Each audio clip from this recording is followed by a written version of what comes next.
I dare say, said the driver, but bears is sixpence extra. Sticky bears is ninepence. Mrs. Bird knows everything about everything, said Judy. She sounds just like Aunt Lucy, said Paddington. Called the collector. There's a young bear here smelling of bacon. Says he's made a mistake at the bottom. Well, said a voice behind him, what are you doing in our shop window, bear? And I'll say one thing, it not only looks good, it tastes good as well. Try some.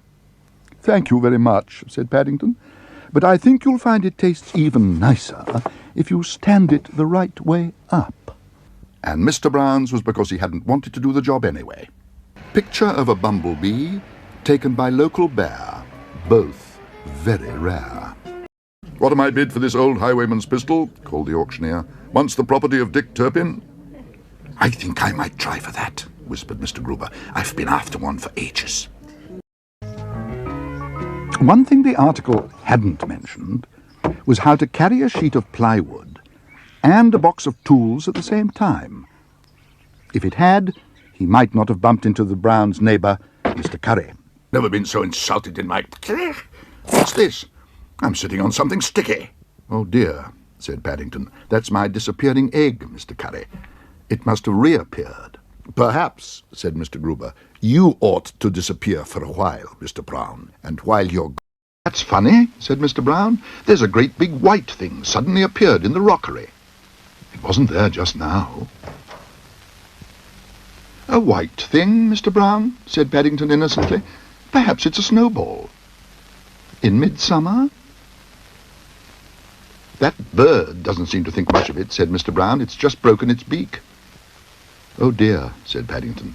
In that case, I should hurry up and eat yours before it sets.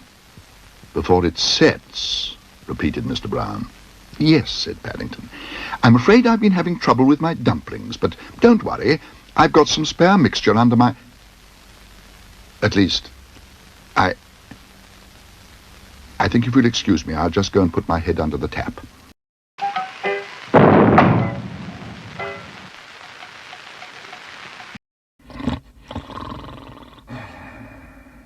The man had gone to sleep. Mr. Brown often went to sleep quickly, especially after a large Sunday lunch, but Mr. Sloop's customer must have held the world's record. A moment longer. Here, here, agreed Mrs. Bird. What are you doing to that poor bear? Poor bear, poor bear! What about my thumb? Look! I'm just looking for your socket. My socket? My socket? I haven't got a socket. I haven't even got electricity. I'm on gas. Gas, Mr. Curry, repeated Paddington. Thank you very much, said Paddington. It couldn't be more simple. The box contains over 100 yards of best clothesline, and as you pull, it unwinds itself. Then when you've finished, you simply... Oh dear me. Mr. Wainwright, have you seen a young bear gentleman wearing a blue duffel coat go past? He went that way, towards the China department. Sounds as though he's arrived. Oh my goodness. Follow that box. Paddington had never heard of a hut for removing cobwebs before, so he put on his duffel coat and, after a quick look at his own whiskers in the mirror, hurried downstairs in order to investigate the matter. Eyes turned to Paddington. He seemed to be acting very strangely. That was my best clue we've been eating, he exclaimed. It was covered in fingerprints. I think I've suddenly gone off stuffed marrow, said Jonathan. Oh, it's all right, said Paddington. I checked most of them. They're nearly all my own paw marks. What's going on?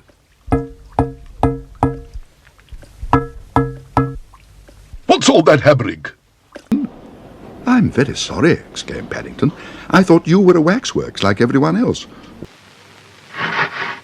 Jackdaws, said Mr. Briggs, the builder. You got a jackdaw's nest in your chimney. You can hear 'em coughing. Coughing? Repeated Mrs. Bird. I didn't know jackdaws coughed. You'd cough, Mum, if you lived up a chimney.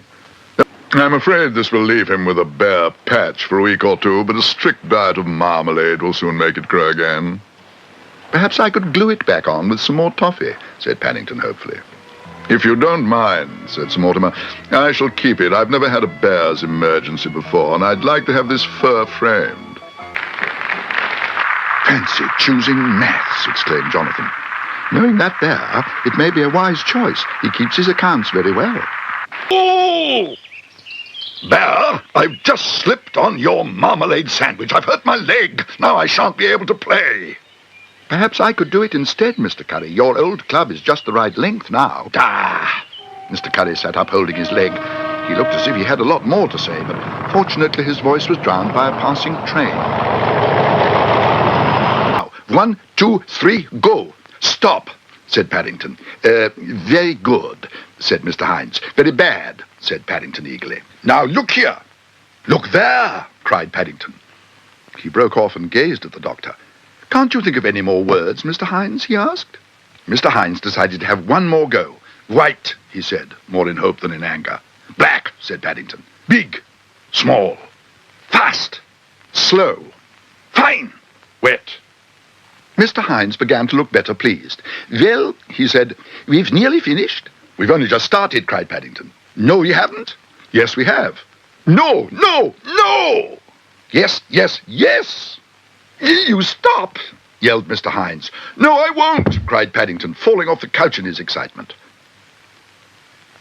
To think, my first failure in 40 years, a bear. I should have my head examined. Paddington? Echoed the waiter. Paddington? Do you mean to say, we thought you was Duncan I'd come to test our dishes for the guide? By the look of the bill, said Mr. Brown, he'll be testing the washing-up machine.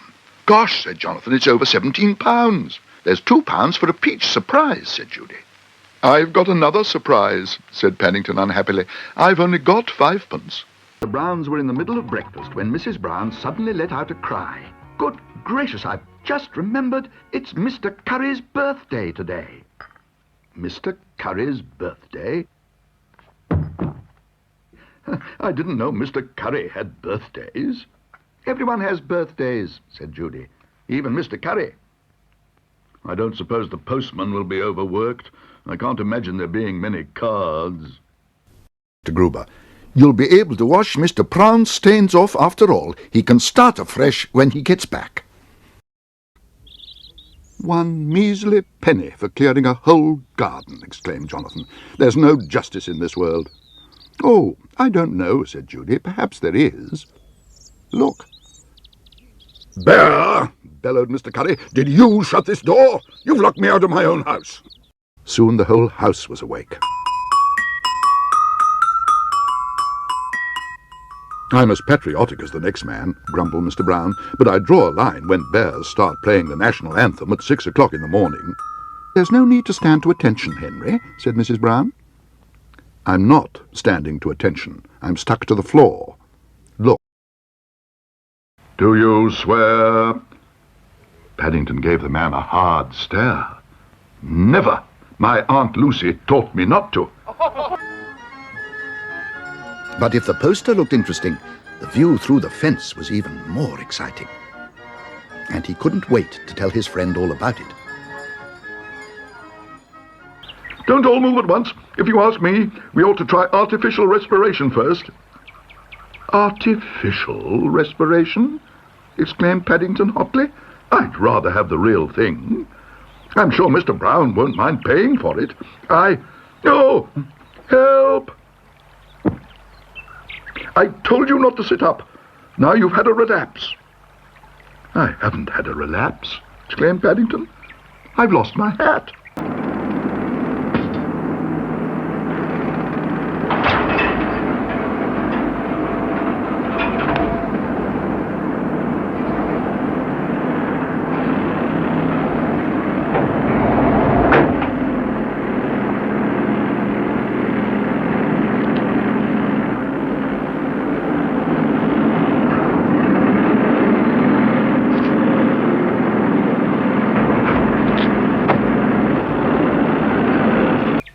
If Paddington had never seen a hammock before, he had even less idea how to get into one. And he soon began to wish Mr. Curry had left him a book of instructions.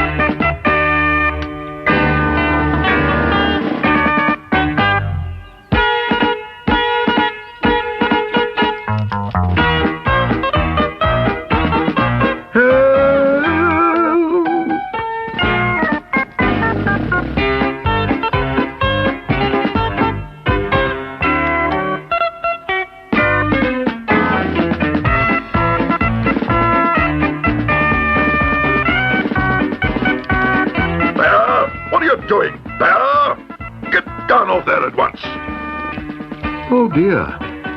Hello, Mr. Curry. Help!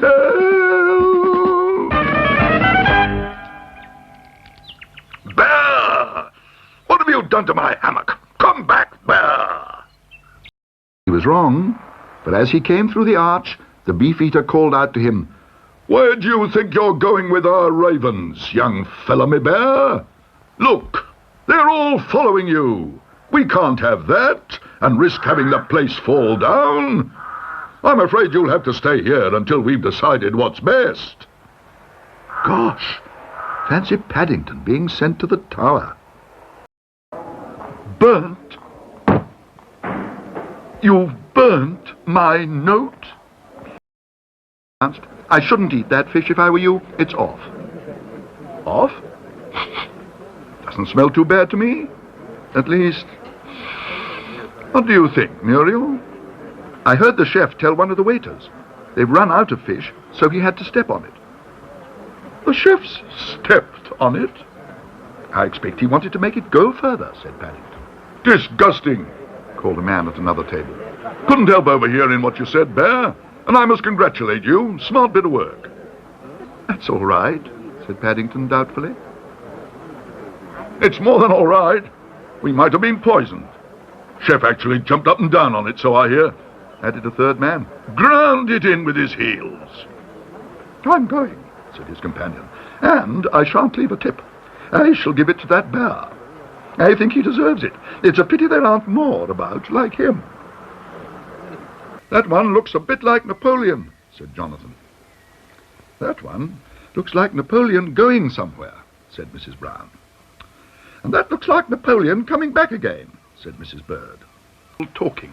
I can see the headline now, said a voice, strangely like Mr. Brown's. Lone bear crosses Atlantic on deck chair. Hundreds of days without food or water. Oh dear, Mr. Curry, I'm very sorry. If I'd known you were there, I'd have waited until you'd gone away. I mean... Well, Bear, what do you mean? I was only testing my bodybuilding outfit, Mr. Curry. Perhaps you'd like to have a go. It's meant for 7 stone weaklings. There's a letter here from one just like you. Look at the studio clock and decided to plunge into the free-for-all section without further ado. Right, you have 2 minutes to tell everyone at home what changes you would make if you were suddenly put in charge of television. Paddington settled back in his chair. He was very keen on television, and he had decided views on the subject. To start with, he said, I would have more programs on food. I'd have a special series on marmalade and another one on cocoa. A series on cocoa. You can't have a whole series on cocoa. I could, said Paddington. I'd send an expedition to South America to show where it comes from, and I'd have another program all about getting the stains out. And in the winter, I'd have a program about snowballs and another one about how to make snowmen. It's a bit difficult with paws. Then I'd have special programs for bears. Bears? Don't you think that's something of a minority program? Paddington gave the question master a hard stare. Not, he said firmly, if you happen to be another bear. And who would look after all these programs, after all? It was Paddington's turn to look surprised. The children's department, of course, he replied. They always make very good programs. What's going on? What are you doing, Bear? That's my hole you're digging in. I've just been robbed, and I must say it's not surprising if everyone goes out for the day. Oh, I've been here, Mr. Curry. I've been busy making a present. A present? That's very kind of you, Bear. Fancy you going to all that trouble just for me. Oh, I haven't been to any trouble for you, Mr. Curry. I wouldn't. I mean... There's no need to say another word, Bear. I like jigsaws. It's just what I need to take my mind off things. You probably won't believe this, but I stood some things outside my back door while I was decorating the hall, and someone has stolen a priceless painting. I believe you, Mr. Curry. Bear, what are you doing, Bear? I can't see to do my jigsaw. Funnily enough, it's not unlike... Bear! What's the meaning of this? This is my picture, Bear! Come back, Bear! So... Ooh! Cried Paddington. Help! Help! Good, good. After this, He will have the hot steam bath treatment, followed by the ice-cold plunge. Oh! Help! Let me out!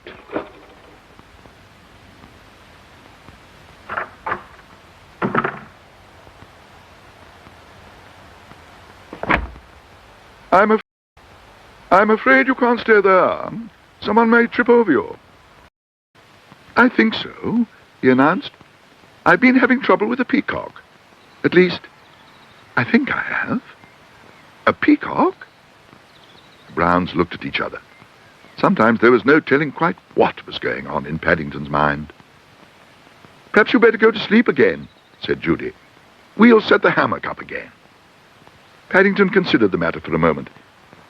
If you don't mind, he said at last, I think I would sooner go indoors.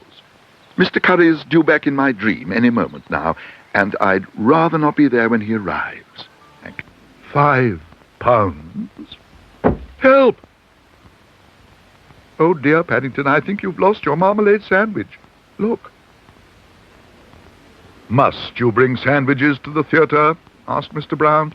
You've only just had supper. It's all right, Mr. Brown. I've got some more in my suitcase. That, said Mr. Brown, is not what I meant. I was looking for a derrick, said Paddington. Derrick? No, I don't know any derricks. Quite a few Tom, Dick, and Harrys. No. If you want my advice, you'll be on your way. We're looking for one of them right now. Oily Harry. He's been selling dud shares. You all right, sir? Yeah. What's this? The Portobello Oil Company. Blimey! I knew he was a master of disguise, but this is ridiculous. Bear, you're spying on me again? Oh, no, Mr. Curry. I was only watching you practice your dancing. It was very good. I mean... Dancing? Dancing? I'll give you dancing, Bear. I've just hit my thumb with a hammer. Look, I think I may have broken it. Mr. Brown's got one in his garage, said Paddington. I'll get it for you if you like. I don't mean the hammer, Bear. I mean my thumb.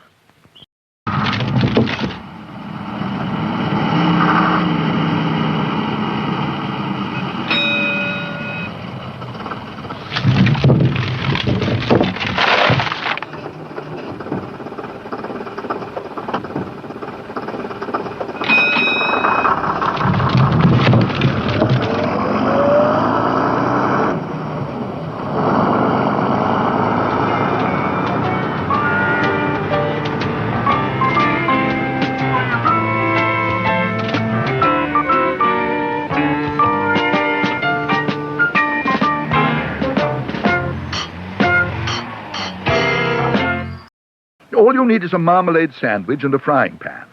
Then you toss the sandwich into the air, and... Oh, roll up, come and see a bear's marmalade sandwich being removed. Only demonstration of its kind in the whole of London. Gosh, cried Jonathan, look, there's something funny going on in the bandstand.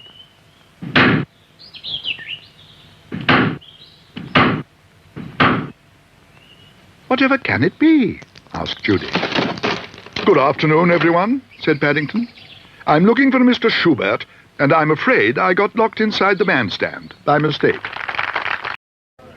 Ordering marmalade sandwiches with custard. Helping yourself to the hors d'oeuvre trolley. Throwing onions. You'll get the restaurant a bad name with the other diners. Nonsense. If that bear goes, I go. I'm one of the other diners, and I'm not upset. Best thing that's happened in years. Place needs brightening up. Too stuffy for half. I'll have a marmalade sandwich, too, with double custard. This is Miss Flint. She's in bacon and eggs. How nice, said Paddington. I'd like to be in bacon and eggs myself. You rather look as if you have been, said Miss Flint, as Paddington scrambled to his feet and hurried off down the field as fast as his legs would carry him. Don't worry, said Mr. Gruber. He hasn't got the ball in him. He jolly well has, cried Jonathan. Look. He had it under his duffel coat all the time. No wonder the other players couldn't find it. Good old Paddington, he's scored a try. They've won the match. Crikey. What's up? Began Judy. Oh. Will someone please tell me what's going on? Said Mr. Brown. Oh, dear Henry, look. Excuse me, said Paddington. I'd like you to meet someone. It's my Aunt Lucy. She's come all the way from the Home for Retired Bears in Lima with the Peruvian Reserves Supporters Club. And she'd like to stay for a while. That is, if she may. Perhaps a seasick pill will do her good, exclaimed Paddington. I'll get one. Watch out! It's all right, I can see them. I'll just... Oh. Oh dear, said Paddington. I think I must have pulled the wrong string by mistake. That, said Mrs. Brown, must be Aunt Lucy. I think she's in distress. Somewhere inside a large machine. And he rested his marmalade sandwich on a ledge for a moment in order to take a closer look. Oh. Oh, dear. What's going on? I'm afraid, said Paddington, I dropped a marmalade sandwich in your machine. A marmalade sandwich? If you like, I'll try and find it. I think I know where it went. A marmalade sandwich? A marmalade sandwich? Paddington, I'd know that hat anywhere. Do something, Henry. I can't. I'm stuck. I think I found Paddington's toffee. He's not the only one by the sound of it, said Judy. I found Paddington's bag. It's not toffee, it's glue. Magi-toff glue. No wonder you're stuck to your seat. Glue. The Browns sank lower in their seats as all around them sounds of tearing cloth mingled with murmurs of protest. Paddington spent the next quarter of an hour as if in a dream. All he kept hearing was the sound of Mr. Trout's voice. Keep up the good work. There's no great hurry. After all, you'll be at school until you're 16. You'll be at school until you're 16. 16. 16. In fact, he didn't know whether he was coming or going. Even his tin of worms had disappeared. A horrible thought suddenly struck him. Mr. Vladimir! I'm back, Mr. Vladimir! Mr. Vladimir! Mr. Vladimir, I'm back! And I am going.